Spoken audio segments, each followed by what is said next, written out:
ماما ما بتوفي معي، خلص مثل ما اتفقنا. بس وصلتك البضاعة، بس وصلتك البضاعة نجيب لك $1000. تمام؟ خلص مثل ما قلت لك أنا. بس وصلتك البضاعة، يلا شوي برجع بحكي معك، شوي برجع بحكي معك.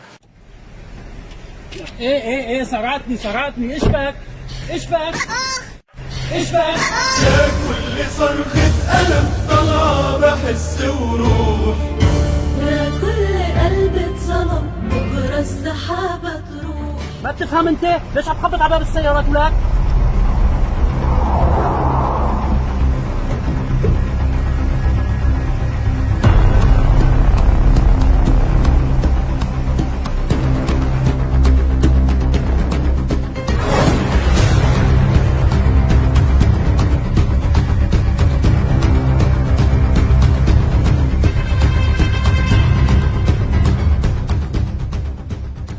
ليش جاوبت ولا؟ مالك شايفه شوفة شحات عم تخبط على باب السيارة؟ غزال